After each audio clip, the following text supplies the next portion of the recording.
From COVID to climate change, declining America, rising China, conflict in different parts of the world, there have been significant events that have helped to define this past year. Hello, I'm Stan Grant. Welcome to Fault Lines 2021.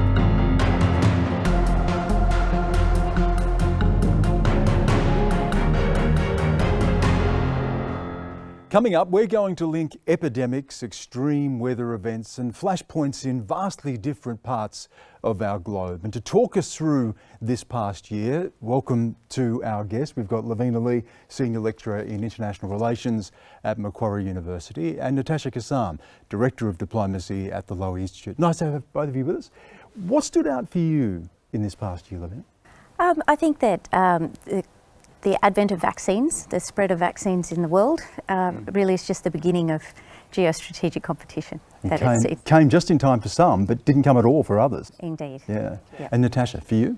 I really think the way in which the pandemic has shown us how much inequality is accelerating in the world, and vaccines is one example, the way in which the effects of climate change are going to be disproportionately felt by vulnerable people. As we move forward, we can see advanced economies doing better and the developing world really falling behind, and I think that's just going to get worse. Well, as you can see, COVID is front and centre, and it has been front and centre, hasn't it? The pandemic has dominated our lives and, of course, grabbed all the headlines. The threat has been ever-changing, and it seems as if we've been trapped in cycles of virus and then vaccination, mutation, outbreak and lockdowns over and over again. Our ailing health systems have been tested, our politics has been tested, our economies have all suffered. Each of us individually have felt the impact of COVID as well, as the struggle goes on to inoculate big parts of our world. It's clear that we need to do more together to bring this new variant under control. In just under an hour, the whole state will once again be under stay-at-home orders.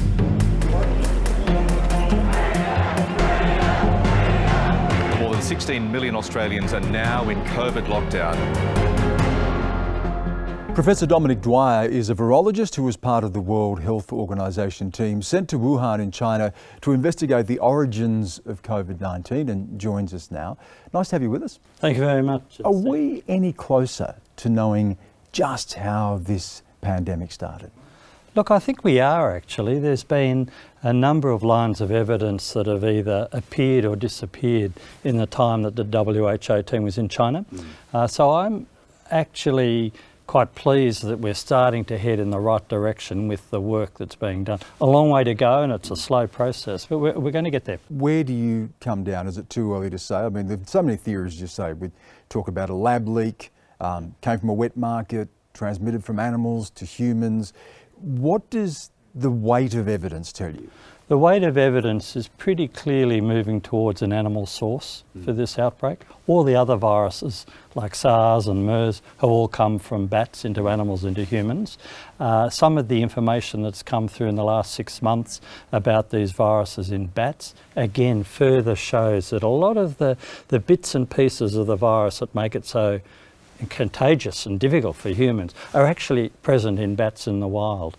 On the other hand, all the theories are open, of course, but on the other hand, nothing has come through about lab leaks or conspiracies. But it doesn't rule it out, though, does it? It doesn't rule it out. No, it doesn't rule it out. And we've been quite clear in the mission to say that all theories and hypotheses are on the table, but what you need to go forward is evidence to take you forward. And that's the problem, isn't it? Getting the evidence. How open, trusted are the sources of that evidence? Do you have access to that? Getting access to China, getting the right information, is that an impediment? Look, it is an impediment. I mean, when we went there were two parts of the work. One was to review what had actually happened, so that's all done. But the second was to set in train the further work that needs to be done, because these things can take a decade or more to do. And it's really now, unfortunately, the politics and the sort of diplomacy issues and so on that have arisen that are stopping us from getting on with that second body of work that needs to be done. Natasha, the politics is critical, because one thing we have seen throughout this is that the pandemic itself has mirrored a deterioration in relations, particularly between the West and China. How are those things connected? Well, the politics is always going to be a part of it and is always going to be a factor. You know, I don't think that we can imagine that you can separate yourselves from those issues. But I think this does demonstrate some of the issues we're going to run into as China becomes a larger stakeholder and more dominant in the international space, because it is more sensitive about some of these domestic issues, because it does not have the level of transparency that we hope for, don't always achieve in the West. And, you know, I think one of Dominic's colleagues said after their mission to Wuhan that politics was always in the room, and that really does inhibit an investigation of this nature. What does that look like? If the politics is in the room, what do you see? What do you hear? I think from the actual practical aspect of being in the room, my interactions or our interactions with our colleagues, our peer group, the scientists, the doctors and so on, was great. They want to know just as much as anybody else what happened, what are we going to do next time around, all of those sorts of things. But overlaying that, and particularly on the Chinese side, I mean, it didn't affect us as international visitors, but on the Chinese side, you know, you could clearly see there were political agendas and niceties and so on that needed to be made, and all sorts of people perhaps observing what was going on, monitoring and so on. So I actually think it was much more difficult for our Chinese colleagues than for us, but it was clearly there. And then some of the responses about the ideas of how it all started, you could see were being driven by perhaps non-scientific points of view. Lavina, mistrust is at the core of this, isn't it? And again, this is what we have seen. We're in a situation now where, you know, Australia's been frozen out, relations have taken a dive between the US and China, perhaps some signs of a thawing in recent times, but COVID has also coincided with that, hasn't it? Yeah, I think in terms of our conversation about transparency, ultimately it comes down to regime security. So the Chinese Communist Party has viewed the whole investigation into the origins of the outbreak as tied inherently to its performance.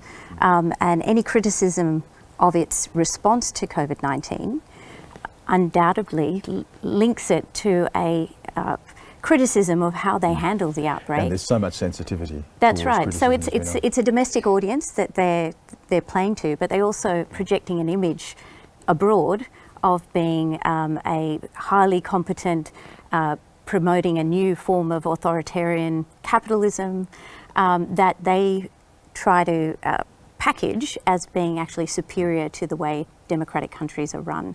So this really undermines all of that. In terms of the virus itself, where do we sit right now? We came out of 2021 and we all celebrated the fact that the worst of lockdowns we thought were over.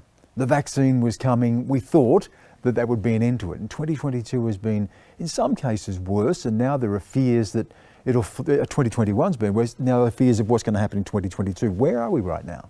Well, look, I think, to be honest, we're at the position that one would expect as a virologist where it would be, that we'd have waves of disease. This is what happens with pandemics, and new variants or viruses emerge, cause problems for the vaccines, cause problems for the health systems, all of those sorts of things. So in a sense, it's not unexpected, but what it has been is more severe. And so now we're stuck with the situation, of course, where we have vaccines. Fantastic. You know, we've got good vaccination rates in Australia. In some parts of the world, though, this is the problem, exactly. Isn't it? Yeah. So the issue is that this virus appears, new variant seems to have come out of Southern Africa, where the vaccination rates are appalling. The health systems are problematic, and there's a lot of underlying disease like HIV or tuberculosis, all of those sorts of things. So that actually provides a bit of not a perfect storm, but really an impetus for new things to emerge. And Natasha, it goes to your earlier point about the tensions that exist in the world, and what we hear, this phrase that we've heard, this vaccine nationalism. I mean, most of the vaccination is still dominated by Western countries. We've seen countries that have struggled to get full coverage or even anywhere near adequate coverage. Does this stand out to you as one of the real concerns going into next year? It's absolutely a concern, and it's so disappointing, really. In developed countries, we have the privilege to be on booster shots, to be vaccinating our children, when there are people across the world suffering from HIV, suffering from tuberculosis, who don't have the kind of medical care that we do, who aren't able to get these vaccines.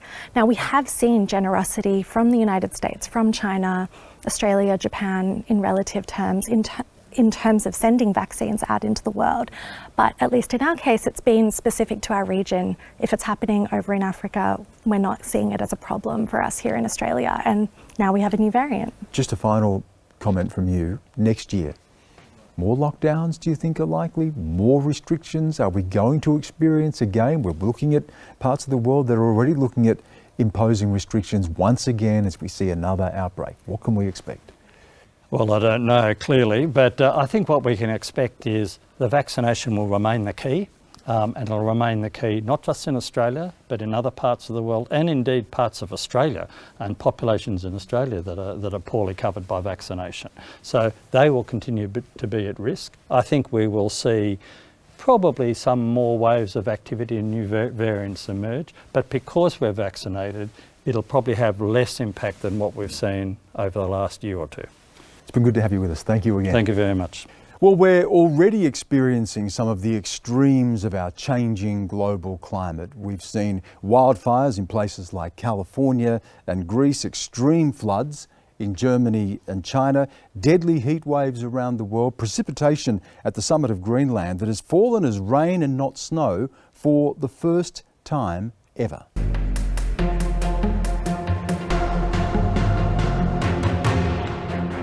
We need maximum ambition from all countries on all fronts to make Glasgow a success. There's been a breakthrough in Glasgow. I apologise for the way this process has unfolded, and I'm deeply sorry. So joining us now to discuss the climate, particularly what we saw this year globally, and the COP26 conference, is climate scientist Matthew England. Good to have you with us. Hi, Sam. Let's go first of all to COP26, and it really was a mixed bag, isn't it? Some people were saying, well, at least we're seeing language like phasing down coal. At least we're seeing the big powers coming together, and others saying, well, not fast enough. Where do you sit?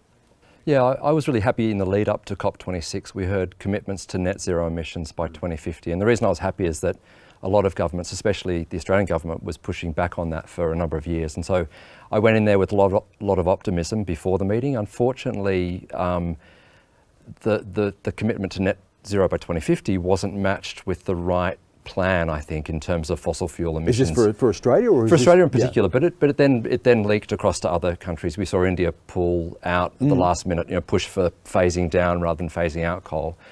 The problem is carbon dioxide, when it gets into the atmosphere, it's incredibly hard to get out of the atmosphere. We've had technologists trying to find ways to get a means to decarbonise the atmosphere by any process possible. Nobody's got near to the scale you think about making coal, it takes hundreds of thousands of years to produce. You can't artificially accelerate that process by any scalable means. And at the same time, we've got abundant sources of solar energy. So the combination of a lack of dialogue around abandoning fossil fuels and not enough action on boosting the renewable sector had a lot of the climate science community disappointed.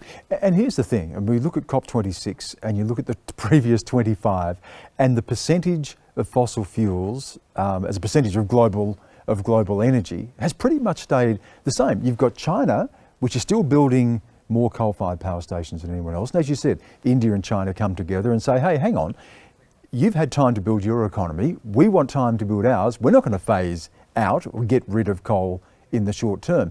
We are now where we've always been, aren't we? That's right. And with $10 million US subsidy per minute for fossil fuels, I mean, this is a confronting metric to me.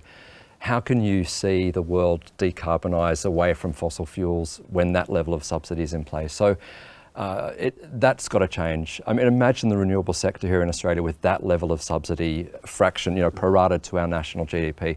Our solar technology is fabulous here in Australia. We've got some of the best solar scientists. We've got an abundance of lithium and silicon and some of the precious minerals to make these solar cells. So, I mean, the irony is the mining sector will do better off by going to net zero in Australia because the precious metals we need for those solar cells need a lot of mining. We need mining mining will thrive. Unfortunately, the coal mining sector has such a say here in Australia, and I think globally as well, that they're getting too long a run, and they've had a good run, and they need to, pull back and. Yeah, but Lavina, is not going away, is it? I mean, coal is our second biggest export, big employer, and it's not just direct employer, but a lot of communities are built around mining as well, and it is thus in other parts of the world.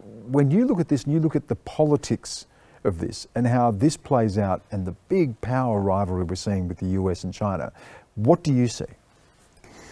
Look, I feel like US-China competition seems to overlay everything. Yeah. And when you see the climate debate, COP26, it's still all about how does it affect US-China relative power. So when they're the two big emitters. They're the big two emitters, 40% of global emissions, but ultimately, China is, they do have a 2060 target, but they're not promising to do anything too aggressively because their primary motivation is, one, to compete with the United States. They're highly interested in high technology and becoming the world's dominant high technology producer, including, and I think, climate change is an integral part of that. Yeah. That I find the statement by the US and China that they're going to cooperate with one another, it sounds great, but in reality, I'm not that hopeful. It's really interesting too, isn't it, Natasha, that yes, we see from Xi Jinping that there is this commitment to net zero by 2060, but they've also run into enormous headwinds. They've had their own issues with power outages in the country. How much of a factor, and Matthew may have a view on this as well, how much of a factor do you think is setting those targets and trying to make that transition in what we're seeing, and not just in China, but what we're seeing in power outages elsewhere? Well, the thing in China is that when you set a target in a system like that, you can generate an enormous amount of political will to get things done. So I don't think we should underestimate China's ability to reach that target. Having said that, I don't think it's setting that target because of global expectations or even because of competition with the United States. As you say, China has its own energy issues. It has an extraordinarily inefficient economy. It has environmental concerns across all elements of society. So there are drivers domestically that are pushing China on these issues, but it's going to be very hard to make that transition and to also maintain the economic growth that it needs. And we have seen outages in other parts of the world. This transition is going to be bumpy, Matthew, and there's going to be winners and losers, aren't there? Yeah, I mean, the grids need to be there in place. You need a smart grid. You need to have, we need to electrify our transport, for example, in Australia in a way that we need to get onto that right away. But the good news for the renewable sector is the combination of solar, which obviously is an abundant supply during the day, wind, you tend to have windier conditions on cloudier days. Wind and solar come in together beautifully, and the storage has been the biggest bottleneck for solar to take off. But the advances in solar technology in the last decade have been phenomenal. And so I think the power outages and a lot of this rhetoric is actually coming from the fossil fuel sector. We saw it in South Australia a couple of years ago, pushing for this idea that coal is safe and it's always going to deliver the energy we need. Well, unfortunately, it does that at a huge cost to our environment. And one thing I would say about China and the US that is a positive, it's a strange positive to flag, but the actual vulnerability of both those nations to extremes of climate is very real. And unlike, say, Russia to the north of China, both the US and the Chinese governments know they have a huge part of their economy at stake and vulnerable to these climate extremes that we've seen. The heat waves, the flooding events that you mentioned earlier, I mean, these have been phenomenal.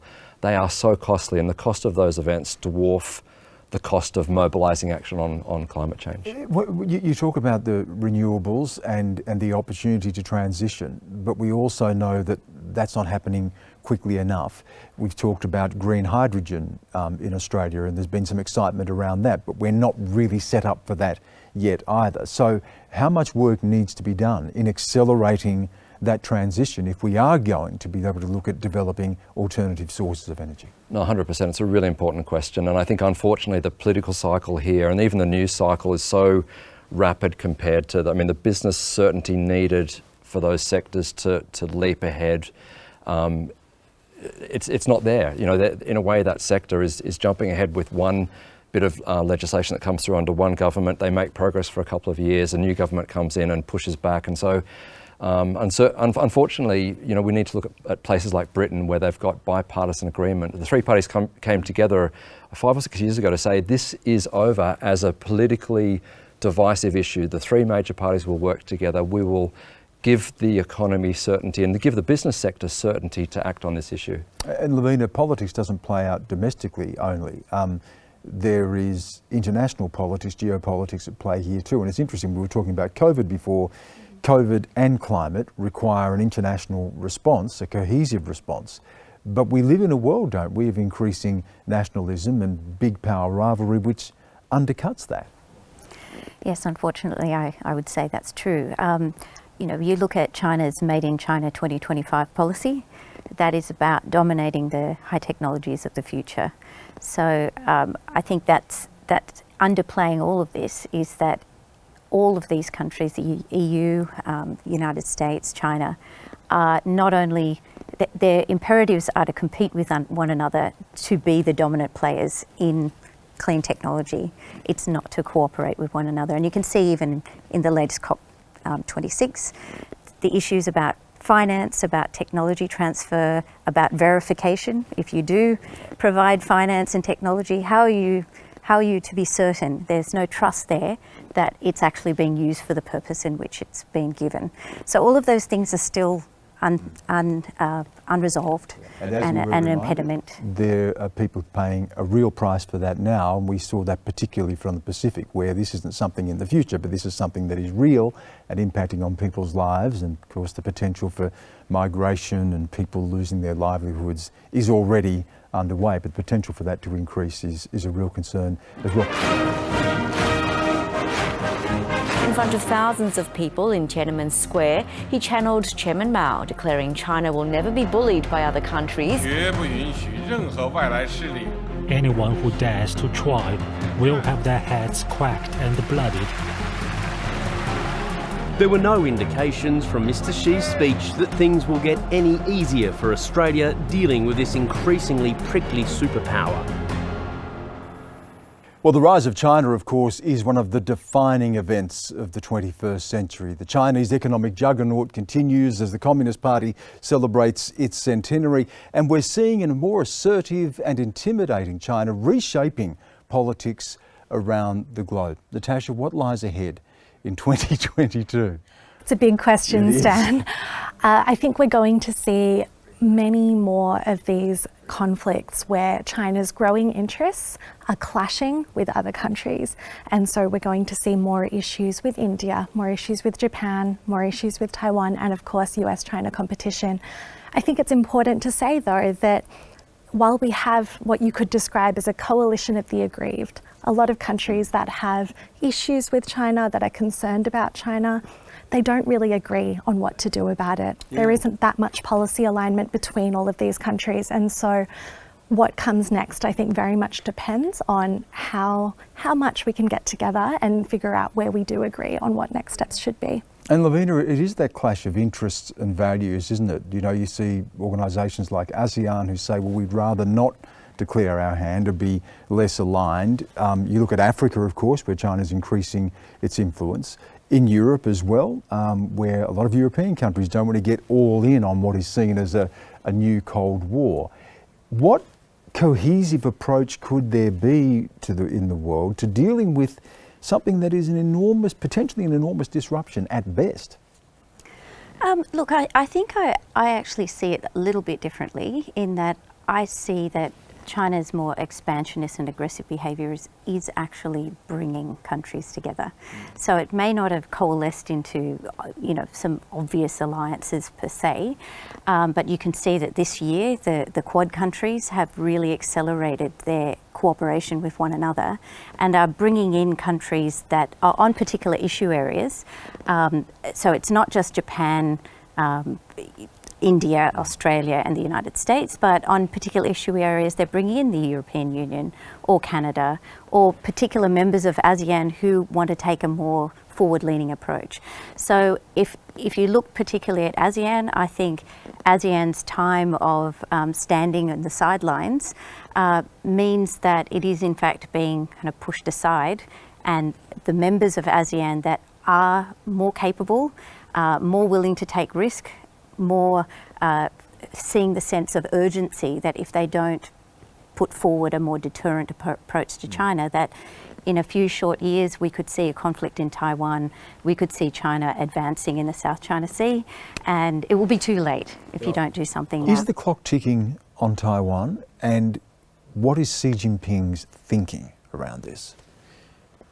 I don't think the clock is ticking. I don't think that, we focus on things that Xi Jinping has said about Taiwan, that it's a problem that shouldn't be handed down from generation to generation. Well, he's even set timetables on this, hasn't he? Well, I think it's debatable. It's possible that he set a timetable for some kind of reunification, the word that he would use, by 2049.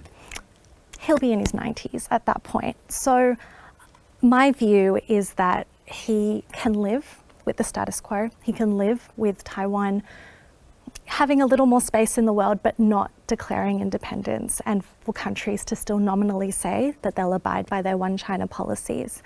He told President Biden in that recent meeting that he will be patient. But that's interesting, you use the word patience. Why then have we seen the increased rhetoric and the increased military exercises as well? That doesn't look like a person who's playing a patient game, but someone in a hurry. I mean, absolutely, China has more capability than it's had before. And so part of the exercises is about testing and using that capability. Part of it is about intimidating the Taiwanese people, trying to exert psychological pressure on them, induce a sense of despair so they feel that they have no choice but to come to the negotiating table.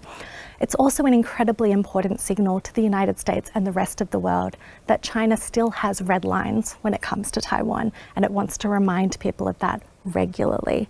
But it's important, I think, to keep in mind that a lot of the language, a lot of the policies, they are consistent. They are what leaders before Xi Jinping has said, and probably leaders after him will say, who knows what that looks like. Well, they've always maintained that they could use force to reunify. But it has changed because of the increasing strength of China and its military capacity as well. Lavina, we saw the AUKUS deal, we saw the submarines deal, the alienation of France and what that may mean as well. How do you see militarily this checkerboard playing out in 2022? Are we going to see a lot more military exercise, potential risk for miscalculation, accident that raises the stakes?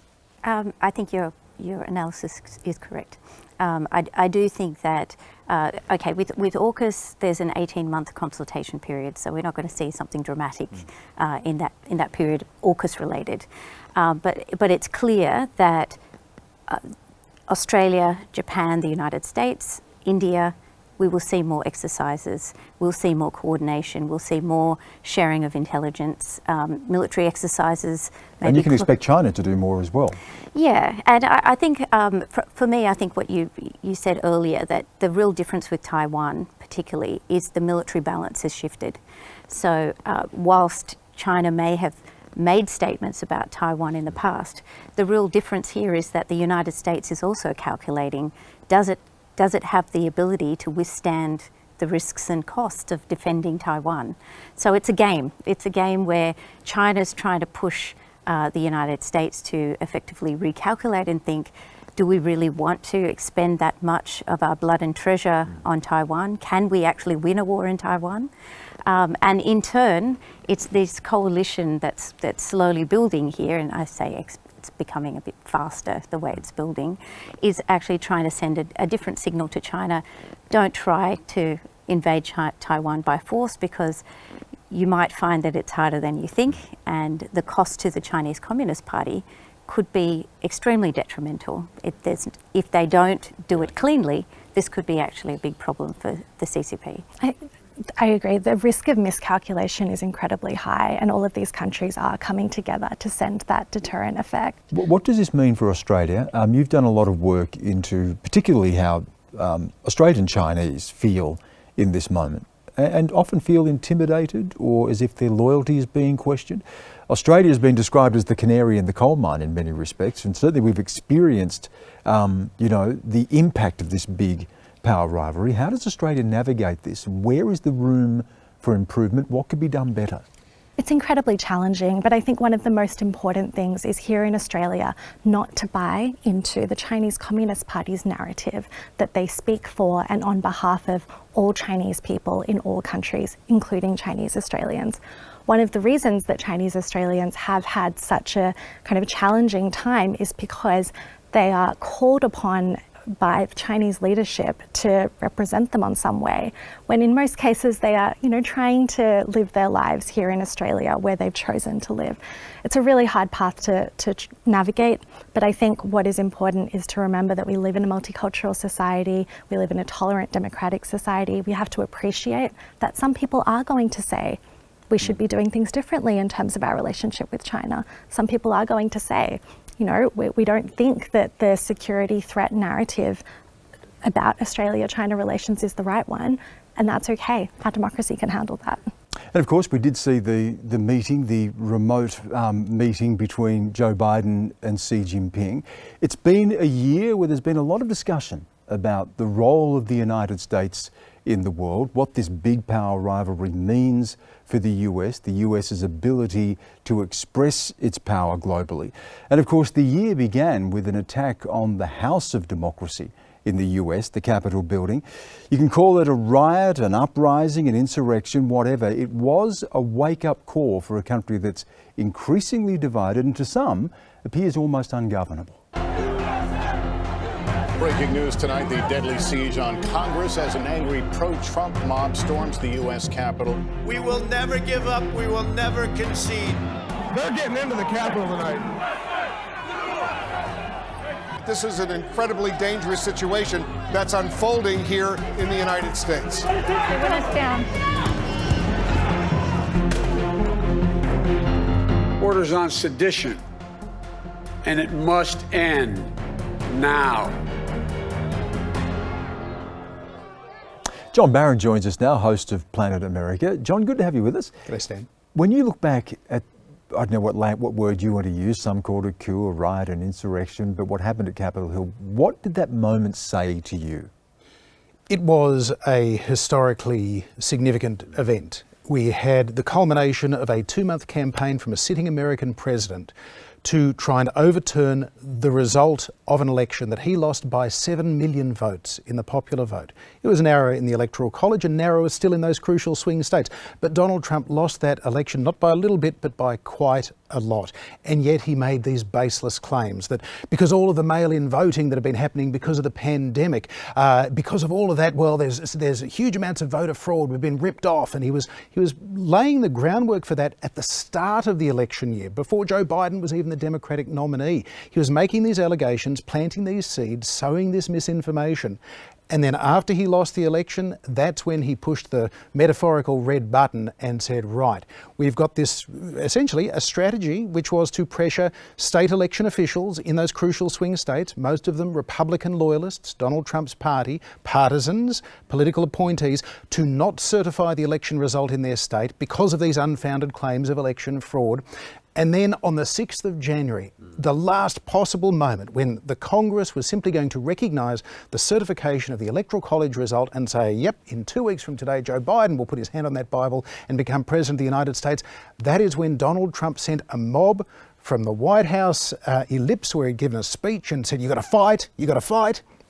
Sent them down Pennsylvania Avenue to Capitol Hill, including a gallows for his own Vice President, Mike Pence, and they were trying to interrupt that process of recognising the results. This wasn't just a protest gone wrong. This wasn't just a riot. This was a deliberate ploy to interrupt the certification of an election. This was the most anti-democratic thing we have seen in the United States since the southern states seceded in 1860.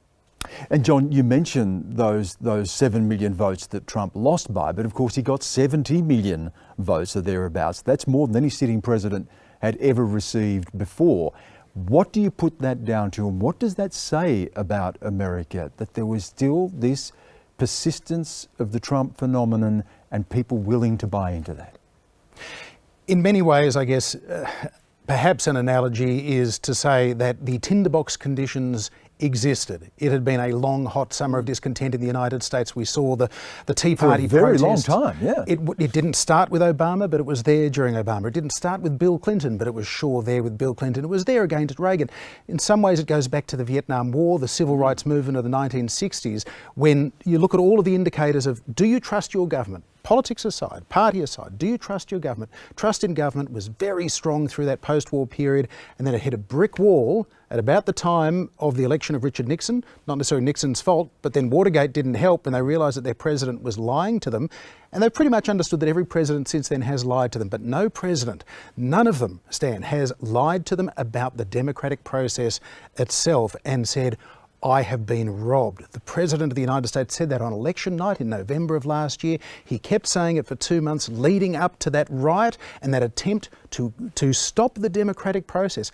It is a monumental event that we're only now starting to get some more information about, but unfortunately, because of the competing news environments, information ecospheres of the American voting public, ultimately, people are going to come away from this believing either one, Donald Trump was robbed. Well, about 60% of Republicans believe he was robbed now, and 85% of them want him to run again in 3 years from now. And he's continuing to campaign. Does he, Lavina, have a stranglehold on the Republican Party? And if he wanted to run again, could he? And right now, when you look at his popularity vis-a-vis Joe Biden, you would have to say he'd be in with a chance, wouldn't he? Yeah, and I think that's the problem for the Republican Party, is that I think there's quite a few within the party that would really want him to go away, but he's not going away, and that means that he's actually stymieing the ability of a new generation. And there are some actually really good Republican candidates that John could probably tell us more about, but they're effectively being blocked, and as long as Trump is there, they're not going to be able to contest the next election. I'd add to that, Lavina, though, that the most likely alternatives to Donald Trump, if he were to decide, I'm getting on a bit, I don't want to maybe risk losing a second time and really look like a loser this time, I can't deny 2 losses maybe.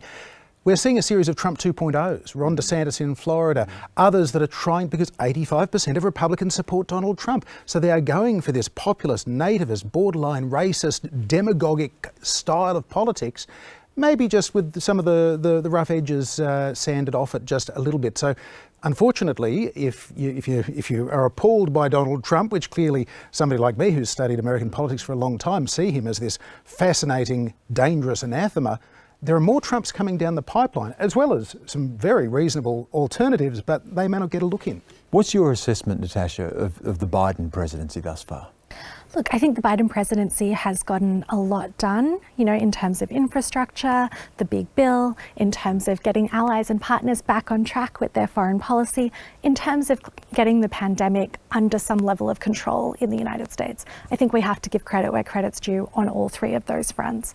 Of course, his numbers are not necessarily representing that in the United States. And so there's a question there when we think about what might be coming up for 2024. So why, John? I mean, there was the big bill, there was this effort to try to redistribute wealth, to deal with the inequality that's been seen as a cancer on the country.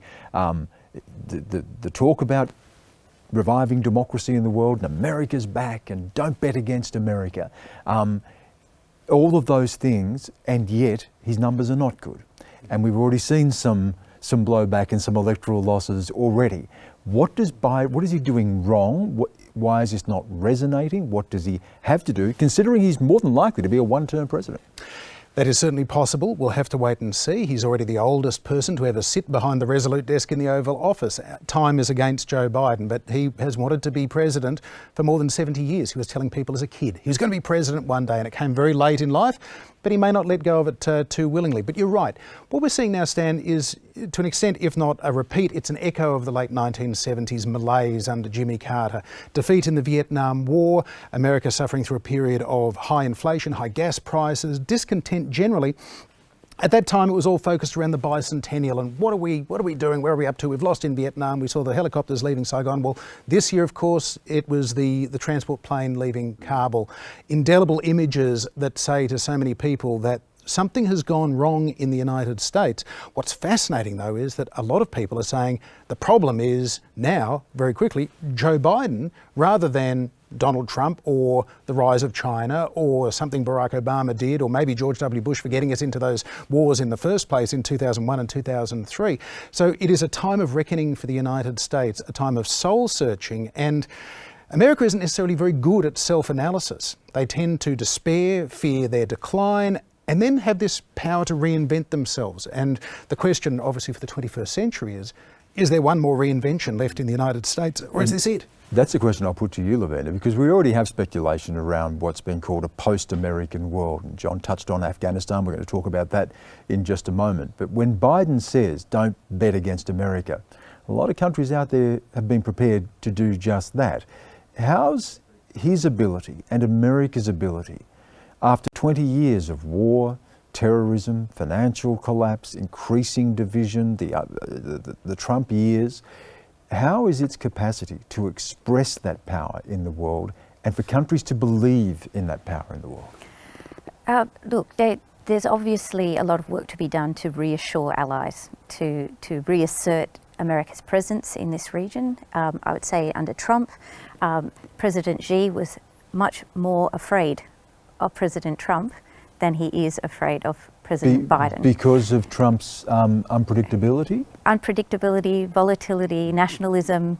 I think Biden, you see the recent meeting between the two of them, Biden was talking about guardrails in their competition and finding means of cooperation, and you'd notice that President Xi didn't reciprocate.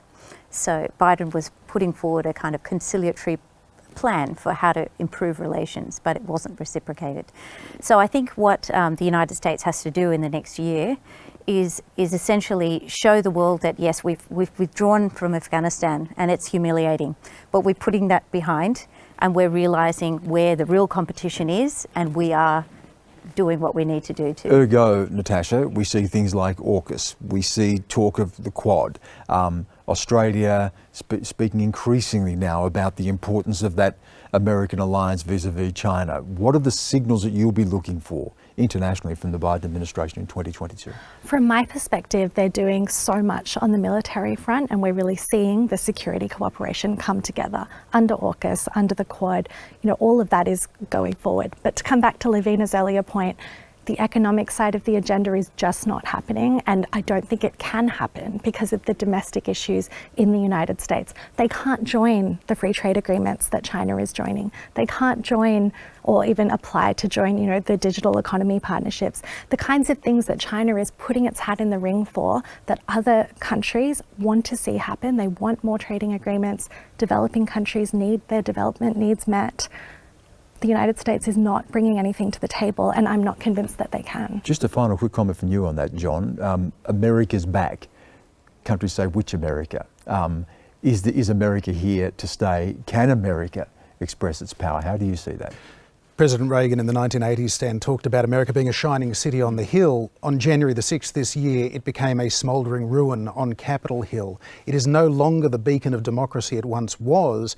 It was their own president who made sure of that. That is where Donald Trump is culpable. Now, America arguably in decline for more than 20 years, but he really put the icing on the cake. Does the world now see President Biden as a brief return to normalcy before another reality TV star gets the reins of power again?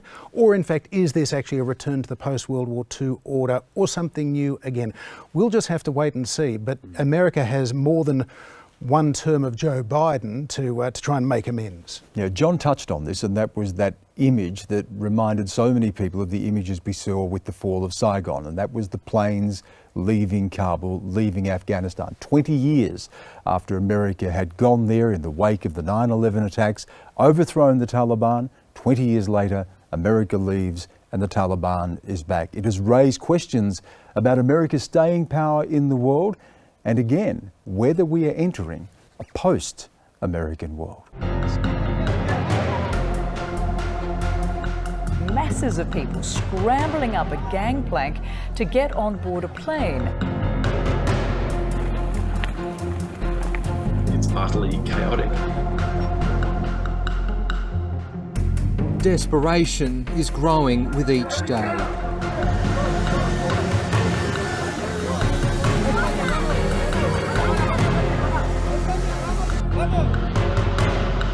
Joining us now is Arif Hussain, an Australian, Afghan and also a human rights lawyer. Nice to have you with us. Thanks, Sam.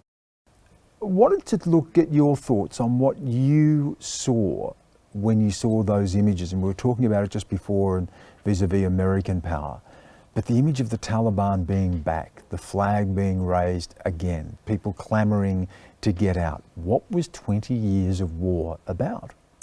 Yeah, I think when we saw those images on the 15th of August this year, the thing that came to a lot of the minds of Afghan Australians and Afghans back home was failure. You know, there was 20 years of war, there was 20 years of commitment to the Afghan people, there was 20 years of promises to the Afghan people, and a lot of Afghans relied on those promises. And put their bodies and lives on the line and committed to that as well. I mean, there was this story, well, where were the Afghans? Why weren't they fighting for it? Well, I spent time reporting there and I know that they were the ones fighting and dying for it. Yep, so the stats are that 66,000 Afghan soldiers actually died in the war in Afghanistan. Over 100,000 civilians have died, and the increase in casualties in civilians and Afghan soldiers were evident. But the main issue is that there was a failure by the US and the international communities, not only in terms of the military conflict, but also failure in terms of the promises made to the Afghan people. A lot of the Afghan people relied on the promises. Women got educated. You know, 27% of the Afghan parliament is made up of women, or was made up of women. And girls and ethnic minority groups who were previously suppressed under the Taliban, like the Hazaras, they're all also getting educated and participating in civil society based on the promises that the West have made, that we will be with you and that we will continue to encourage and to foster the democratic freedoms that we've had. But that all evaporated on the 15th of August. With the commitment from US and allied forces and, you know, not with the withdrawal notwithstanding, it was a significant commitment over a long period of time in money and in lives. Why was there a failure for successful civilian Afghan government to take root? I think that's a good question, and it remains to be answered. And historians will look at it, but in terms of my perspective, in terms of the people that I work with, I think when the US and the international forces went into Afghanistan, they were eager to get a peace deal going, or get peace happening in Afghanistan. They didn't look at transitional justice, and justice requires addressing the fundamental issues that existed before the international intervention in Afghanistan. Those were never addressed, and they're still not being addressed right now, and those were the fundamental underlying issues that I think removed the previous government and that brought about the Taliban regime that we see in Kabul right now. And Natasha, we know that what happens in Afghanistan doesn't just remain in Afghanistan. You know, historically, we know this. You can go back hundreds of years, but you can look in more recent times, the Soviet invasion, what that led to, the rise of the Taliban, the rise of groups like Al-Qaeda, so many countries in the periphery, Iran, India, Pakistan, China. It's not just about Afghanistan. What did the fall of Kabul signify to the region and to the rest of the world? Well, I think it means different things to different people. For a lot of people, it was a failure of US leadership in the world. You know, we talked about the idea of the United States as the light on the hill that has been dimming for some time, but that was a truly dark day, I think, from that perspective. What it means, I think, in the region is a real concern that that instability, the extremist movements are going to take force in quite a few different places, and that can't be good for anyone, not just for the region. I think from China's perspective, there is for them the concern about security, but also a lot of people think that China will see that and say, well, the United States couldn't save Afghanistan. And do you take away from the fall of Kabul, Lavina? And does it say to the rest of the world that no, America is not back, and no, America can't be trusted, and you know, you can't be all in with the US when after 20 years it can't defeat the Taliban? I think that's definitely part of the response would have been, you know, they've spent $2.3 trillion and spent 20 years there. All of the statistics, there are real lives there about people who have died. But I think it also showed to me it's a bit of a cut and run. You know, we've probably moved on. Long enough, we've been there long enough. I think every president since probably 3 terms ago has been trying to leave Afghanistan. Probably Obama was trying to leave Afghanistan. And I think it showed a lack of commitment from that point on to actually the real important nation building that needed to be done, and a commitment from the ground up. And I think if you're going to talk about where did it all go wrong, it started at the beginning when the United States was focused on getting out of Afghanistan and getting into Iraq. And in order to do that, it made deals with warlords, brought them into the government, and it really created a corrupt government from the very beginning. And they really couldn't extract themselves from that. And Arif, it does raise that question of whether, as Lavina says, time had passed. What was the ongoing benefit to the United States? What were its core interest in remaining in Afghanistan when there were other mounting concerns, particularly in the Indo-Pacific, that it needed to attend to? Was there just a sense that this had passed? I'll leave it to the experts to answer that question.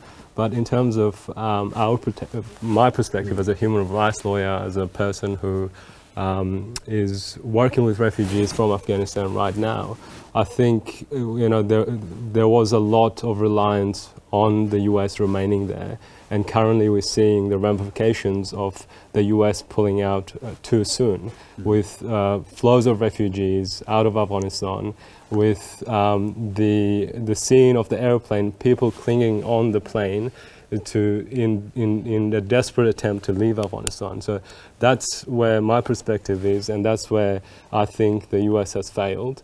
And in terms of Australia's obligations and ongoing obligations, I think Australia committed $10 billion in Afghanistan. Over the 20-year war, that was our longest war in our history.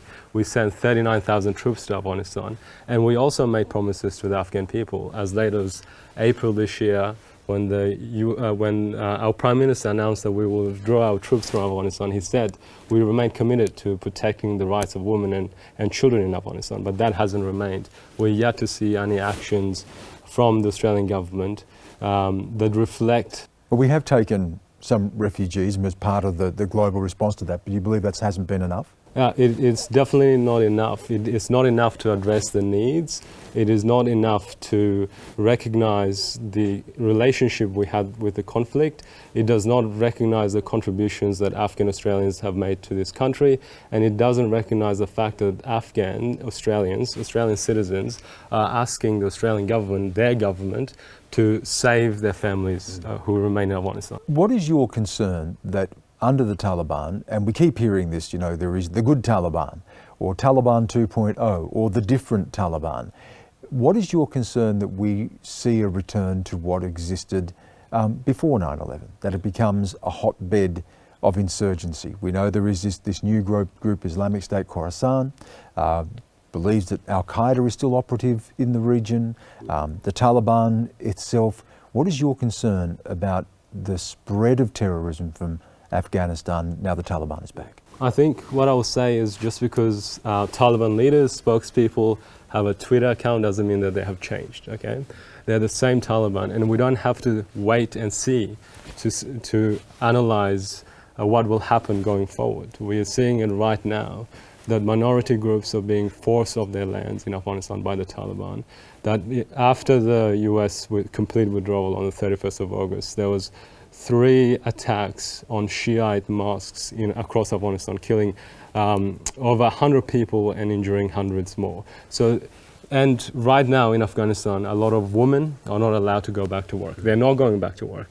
school education for girls has not begun or restarted despite the promises of the Taliban. So we don't have to wait and see. It's already happening, and it is no different to the previous Taliban.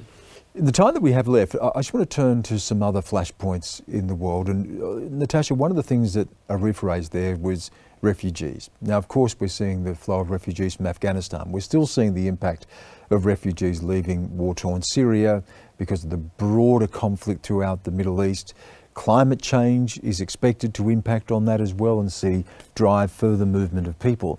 And when you look around the world, immigration, refugees has become a flashpoint political issue, a populist political issue, seized on by political leaders to whip up fear or xenophobia, hatred, a very, very powerful political symbol as well. How do you see this playing out in 2022? Well, it's quite concerning to see how that has been seized upon, particularly over the last 2 years where the pandemic has made a lot of countries more insular and we've seen more vulnerable people exposed. I do think that there's going to be more of that instinct to pander to those populist bases. People are feeling like they've had a very rough time. Their wages aren't going up. They feel like they haven't been served well by globalization. They are turning to some of these populist movements. And that is, I think, contributing to this anti-immigration sentiment and rhetoric. And we're going to see more people that need help and more countries putting up walls. We're already seeing flashpoints like Poland and Belarus playing out right now. And Europe has been a real battleground when it comes to immigration and the politics of immigration, hasn't it? Yeah, definitely. I think it kind of comes back to what we started with in this program. We were talking about COVID.